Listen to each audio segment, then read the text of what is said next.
Kamusta mga kaibigan? Well, it's your boy, TeacherKevinPH, and we are back with another video. Well, lumabas na nga ang Windows 11 at isa na tayo sa mga naka-Windows 11 ngayon. Pero alam nyo ba na nagka-struggle ako nung ini-install ko to? Kasi ang sinasabi ng aking computer ay your PC can't run Windows 11. It should be supported by TM 2.0. Akala ko walang cure. Akala ko ay siguro hindi kaya ng computer ko. Siguro mababa yung computer ko o siguro luma yung computer ko. Pero hindi pala. Kasi nga ang problema lang pala ay TM 2.0 DLL o yung tinatawag natin ay appraiseres.dll, na kung saan madadownload nyo tong appraiseres.dll na to sa link dyan sa baba. Kaya i-download niyo at sundan nyo yung mga procedures para makapag-upgrade na rin kayo sa Windows 11. No more talk. Let's do this mga ka-PromD. Okay, so ito na mga ka-PromD, no? Gagawin natin, syempre lagay muna natin yung flash drive natin, no? Kung na-open nyo naman yung computer na i-reformat ninyo, mas magandang gumawa kayo ng folder dito mismo sa desktop, no? I-open natin yung flash drive. There you go. So ito yon. Highlight natin to, tapos kopyahin natin yan, pero gagawa muna tayo ng folder. New, tapos gawin natin dito Windows 11. Yan.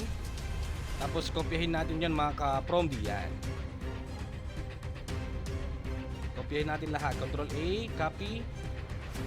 Tapos paste natin dito sa may folder Windows 11. Paste.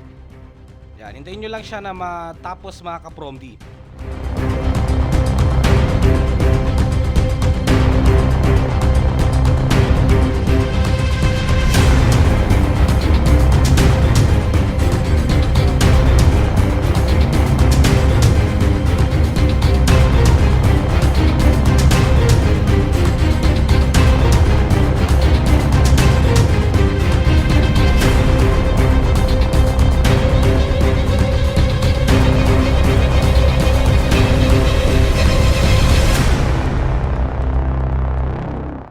Pagkatapos na mga ka-PromD, nasa folder na siya, no? Na dito na siya sa may folder ng Windows 11.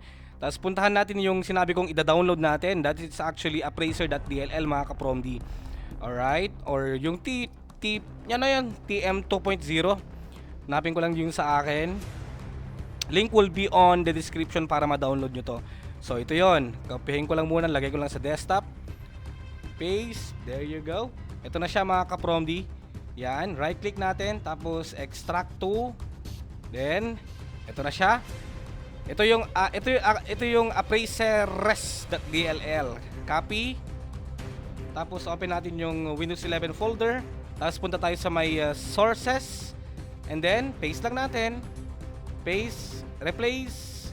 You're good to go. You may now use this one as installer.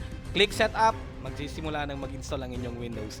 At syempre, bago nyo i-install din, kailangan nyo tanggalin yung mga external hardwares na naka-connect sa inyong mga computers, such as external keyboard kung gumagamit kayo ng laptop, mouse, headphone, at speakers or iba pa.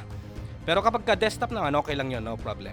Alright, so yun lang. Maraming salamat mga ka-PromD at naway meron kayo natutunan. Let's upgrade to Windows 11. Hanggang sa muli po.